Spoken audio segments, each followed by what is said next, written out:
Hey everyone, this is Toast or Jeff here from Games for Guardians or Porker Protocol, various discords, and I kind of just wanted to hop in here and kind of yap about the strange changes and what I think they mean to Convocation, touch a little bit on Defenders here, and Clea as well, and kind of where I'm going to be taking my first foray back into Convocation and how I'm going to look into that. And so just going to look at my roster real quick. Don't get too confused here. I'm just trying OG Strange. Eventually, Sorcerer Supreme makes his way back in the list. He's too good not to be in a Convocation list. Probably for Toad or... it's probably Toad. I think the others kind of have their place, but we'll see if Clea being strong means that we can maybe drop one of Encantu or Lizard for Sorcerer Supreme. Either way, he'll be in here somewhere. But right now, I'm kind of forcing myself to try OG Strange. I think that he's going to be very strong with Ancient One, with buffing the dodge dice as well as her defense dice. She makes out enormously with that. It helps her survivability quite a bit. Her survivability already, she gets a bad rap for it, but it's quite good, especially if you can get that martial artist range going. So I think that buffing the dodge dice and the defense dice is just going to be kind of a slam dunk, in where she's already pretty strong. I'm probably going to try like a core of Strange, Clea, and Ancient One to start. Wong will be there as I need him. Shang-Chi's always good in Convocation, as well as Lizard and Kantu, depending on different plays. I am trying to go a little bit wider.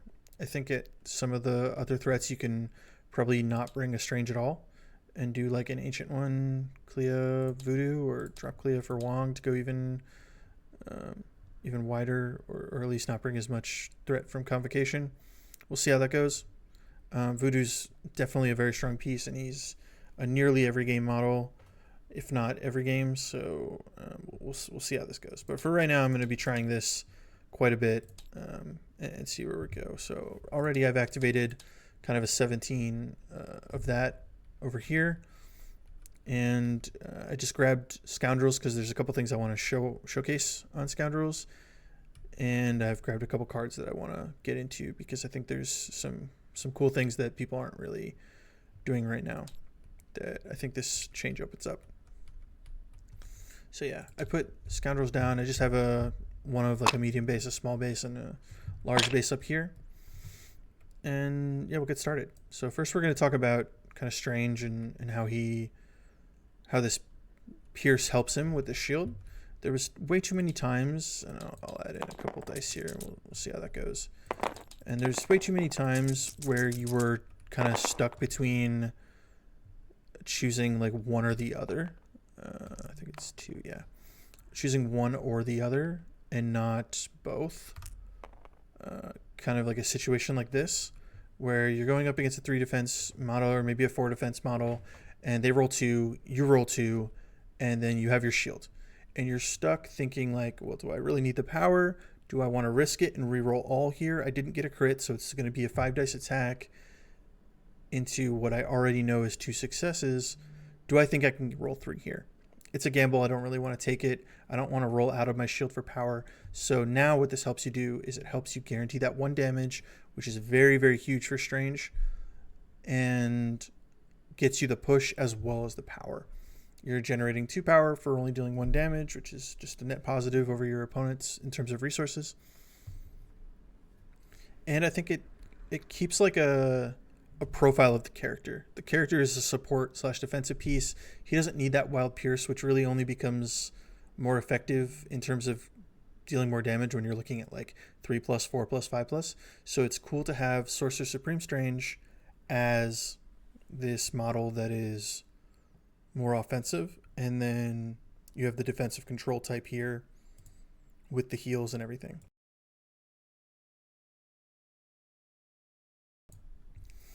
So I think that that's going to be interesting. I think that buffing his range of 3 for his heals instead of the 2 that's normally on his card is going to make for that to be a lot less awkward to use. his bubble now becomes just a true range 3 rather than range 2 for heals, range 3 for buffing defense dice. And now that he can buff dodge dice, it's really going to help Convocation out a lot. So I am looking forward to that. And yes, before, I think you kind of needed Soul Gem on him to fix some of his power issues that he was having. And now that you get to keep your shields while also getting that damage through, increases the amount of time you're getting a push off of, while also increasing the damage that you get because it's that one extra. So I think it's going to add up quite nicely. And what a lot of people didn't realize is like there was times where you just needed to do 1 damage but also get a shield to generate 2. And so it, like, instead of becoming a 5 dice attack, it really was a 4 dice attack with a shield is what you were hoping for. And it just was never really getting that push off. It was almost more of a coin flip than like what the true percentages show of like 73% or something like that. And now we're kind of up to, I don't know, like 83, 84, something like that. And maybe even 86 on a reroll after a crit. It's pretty nice. It's something that you can really rely on. And the omnidirectional part of it is very strong. Very, very strong. Okay. So some things that I wanted to show with Convocation specifically, since I do think he's going to have a nicer home in Convocation. Let's just kind of reset this. I think he's going to have a nicer home in Convocation than Defenders. I think his leadership change is nice. It allows you to have more flexibility in your list building since you're not kind of married to those beam characters that got so much more value out of his leadership. But not having to pay power before rolling is always a benefit. Now you don't have to pay power at all. I think it's not uncommon to probably have like your whole opponent's team hexed at some point in round 2, which can be very strong, especially into certain things. And we'll see how that goes. So I'm going to try and run this probably as a duel for a little bit with, Ancient One, Clea, Magic, Shang, all these other, like Wong. They're all Convocation and Defenders. So I think we can kind of make something out of that and choose what we want for that situation where maybe we won't need our Convocation cards and something like Mystic Ward might be more beneficial and that leadership into a more attrition-focused team. But we'll get into that as I get a couple more games under my belt. Right now, I did want to showcase something that I think you can kind of do with the new Clea and some options that you have. I just loaded up Scoundrels because I think that's one of the more interesting ones. And I think it's going to be quite good. It gives you a lot of options. And, I mean, you definitely have to react to your opponent. And if they know it's coming, it kind of cuts down on some of it. But you have a lot of tricks and a lot of tools, which I think is always a good thing to have. So, one thing I wanted to show is like if there's like a setup where maybe Lizard goes and dives the back F, maybe this is scientific samples, but maybe you're playing on F extract and an F secure, and he's gonna go grab that, and then maybe bump back, or maybe he's gonna be like more central and able to bump to a D if you're playing like Riots and an F extract or something like that. But either way, like, we'll say he's over there, and what Clea can do is she can either portal Strange up or she can portal Ancient One. And for this, I'm going to say that she portaled up Ancient One because I think it gives her quite a bit of options on her turn. And then we'll say, Strange is going to walk up on his turn, something like that. And I don't know, maybe Toad went and grabbed this or something like that. I don't know if Toad's going to be in this list very long, but we'll say that he did. Here. And so, so Clea will, she's going to roll her 5 dice. Maybe she gets a skull, maybe she doesn't. In this case, she didn't, so we'll give her her power, which she then spent on Ancient One. She still has enough in her tank, in her power bank, to either interact with the sample, pick that up, interact with a Mutant Madman, go pick up one of those F extract. Like, she's easily within 4 of Ancient One and Strange, and still can make it over to here to say grab something, right?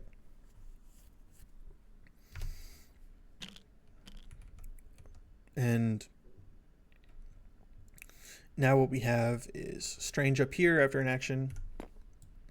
He can affect the midline. He can affect this, we'll say it's either Infinity or Scoundrels, where they're just kind of sitting there, right? And a small base is, if they have a small base medium move, Zemo obviously has a long move, but if they have a medium move, sometimes they position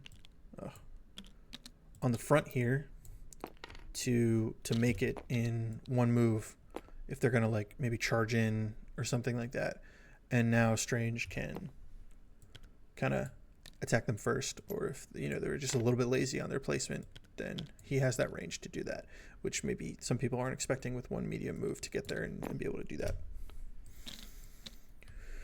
And then the other thing that's cool is, we'll put him back there, but Ancient One has the most amount of options. After getting her range to place, she can now walk to the center and be able to attack the center point. She'll still have an action left. That's something that she could always do. She has her own range to place, but that would put her on 0 power to do it. So if there was like an extract to pick up, or you were worried about your round 2, she would have to spend her own power to do it, and now she doesn't. So she's still up, in 2 power. She's closer to her spender, which she can maybe get off round 2. It gives her a lot of options.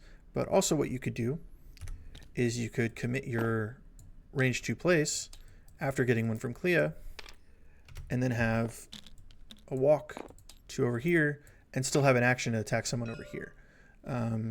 It's possible that maybe they saw a lizard diving and they put a bunch of their offense over here to kind of go ahead and attack him. And maybe they have like a weaker 3 or 2 over here, just like holding an extract, and they didn't expect Ancient One to get all the way on top of their F and still get an attack off. So that's something that you can kind of surprise opponents with, and it just gives you options. And if that's not worth it to you, then you can still get to the middle, and it's kind of no harm, no foul.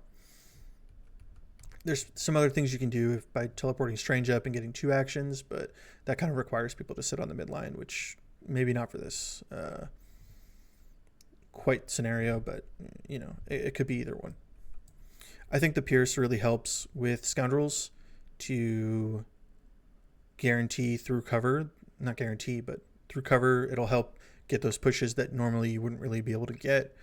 And I think it's going to play quite similar to the way I use Space Maw in this situation, where I was just kind of fishing for wilds to walk people off points.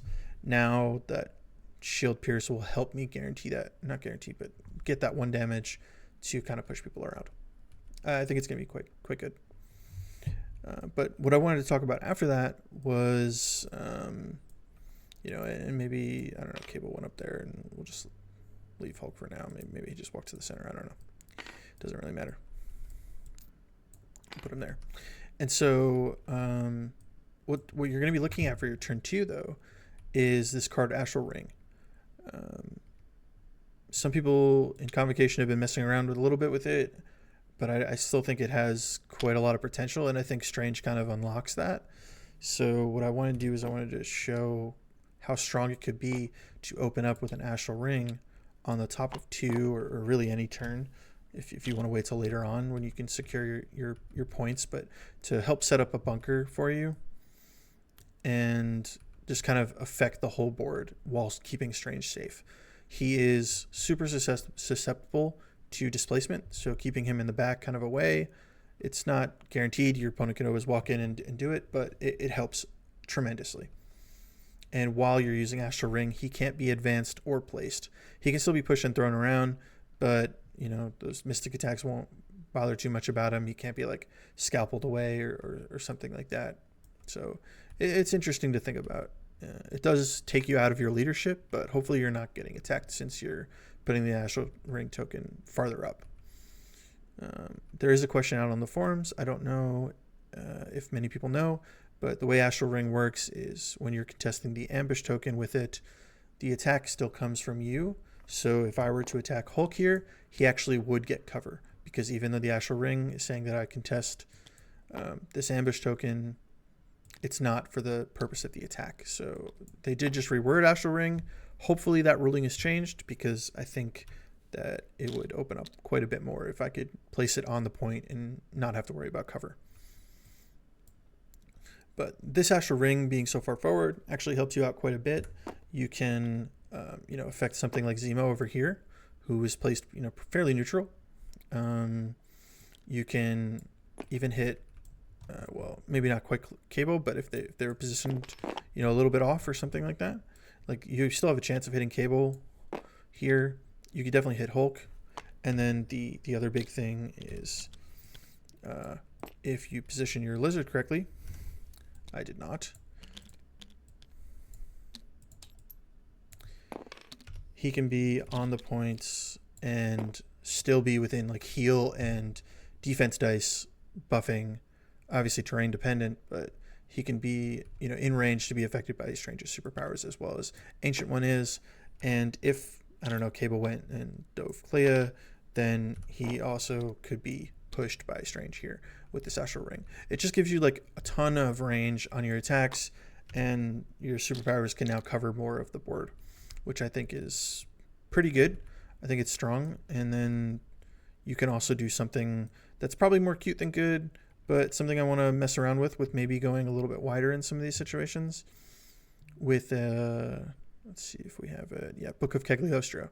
And what that lets you do is get another activation in, but there needs to be 2 characters within 3 to spend 2, right? And so maybe Toad doesn't have the power, and Ancient One should be, flush with power, but Clea can kind of move over and contest the middle one. Something you probably wouldn't do if there's a Hulk right there, but maybe something else happened and they don't have a Hulk, right? But Clea can move over here. Now you have 2 people on the center. Clea can spend 2 of her power to turn on Book of Cagliostro, and you'll get a second activation using this ring, which I think is pretty cool. And I think it can be very strong late in the round to be able to push some models around and secure some points, right? And maybe like Ancient One days Zemo, and now you have this like 3-point bunker here, and you're holding 1, maybe 2 or 3 of these samples, and everyone's fairly safe with Lizard out here just doing Lizard things, maybe throwing people up points, denying points. I don't know. It's something to think about. I don't think it's like as cut and dry as obviously when you're not playing against an opponent. It looks better than it can be, but I think it gives you some neat options and some cool things to consider. And I'm really looking forward to using some of these newer cards that, they're not new cards, but using some of the cards that see lesser play in Convocation. Orb of Agamotto is another one that I think is huge with Strange, and part of the reason why I think that he's better in Convocation than Defenders is this Astral Ring and the Orb of Agamotto. Just being able to place 3, like he has a real problem with displacement and having to move on his turn. So that kind of fixes it for him. And I think it's going to be quite good. So we'll see it. We'll see how it goes from there.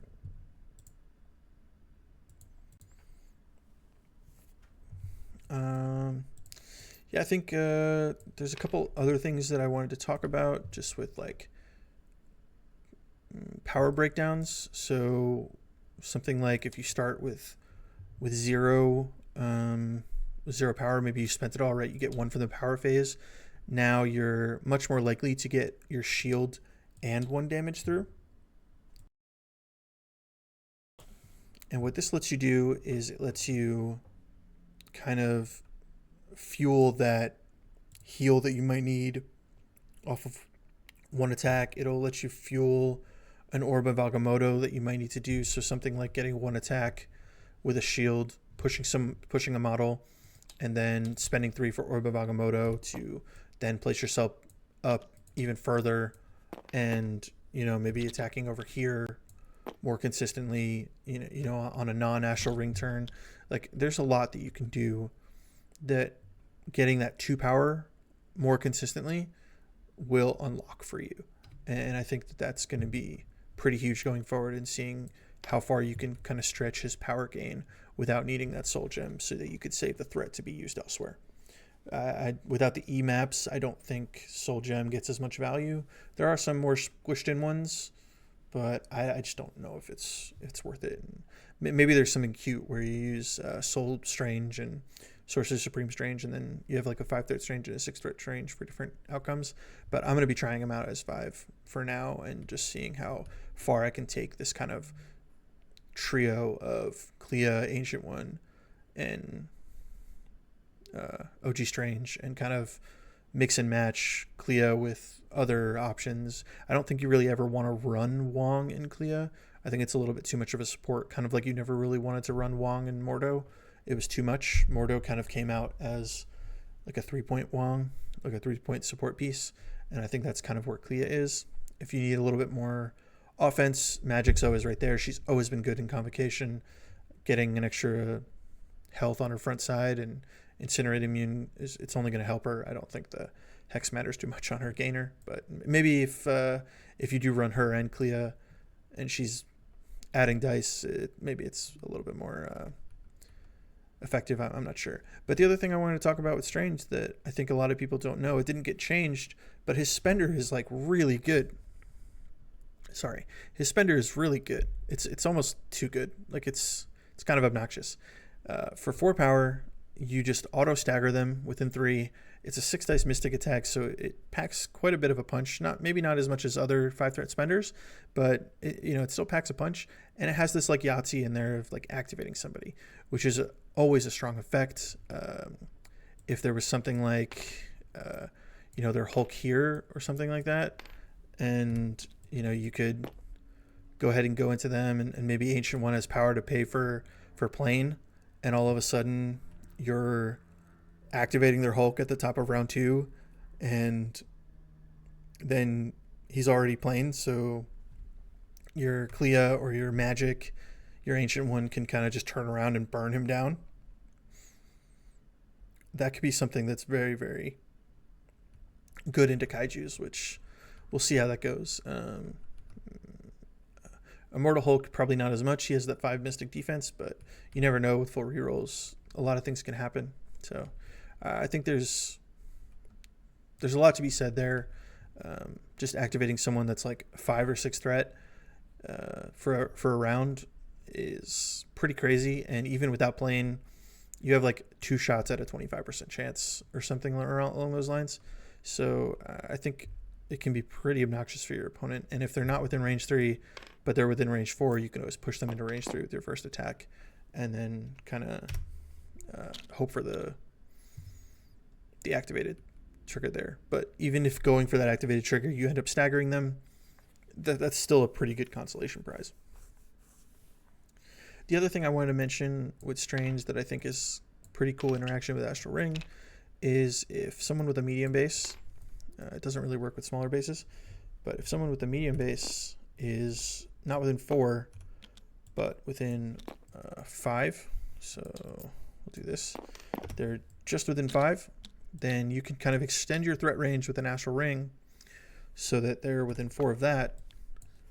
And, if they're holding an extract, you can push them in towards you. Be better if I use the push mechanic. There we go. And now, as you see, he is kind of within that medium move tool to then pick up an extract. So if you end up 2-tapping him or anyone, you can go ahead and have them drop their extract, and you're within range to kind of pick it up.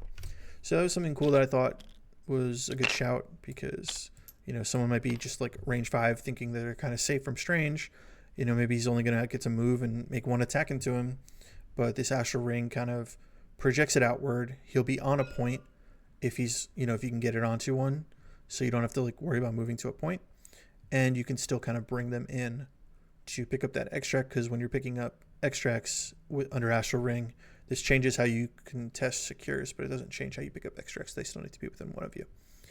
So yeah, it's just something to think about. I think that there's some cool avenues, and I'm excited for the future with Convocation. I'm excited to be back playing Convocation. I think I have way more fun with them than I did with Midnight Suns, as great as that was. It just there's a lot more tricks with Convocation that I prefer playing, and it's a little bit reactive more than proactive, but I think it's going to be great. I think that it's a bright future for them. So looking forward to it. And yeah, I guess let me know if something like this is good to watch. I don't know. I've never made one of these. I'm a little nervous. We'll see how it goes. I already recorded one and the audio wasn't there, so I had to re-record it, which is probably why I seem a little rushed through some of these parts. But I hope I touched on everything that I touched on the first time. But yeah, let me know any feedback. I'll take it. Hopefully looking forward to making some more of these. Thanks.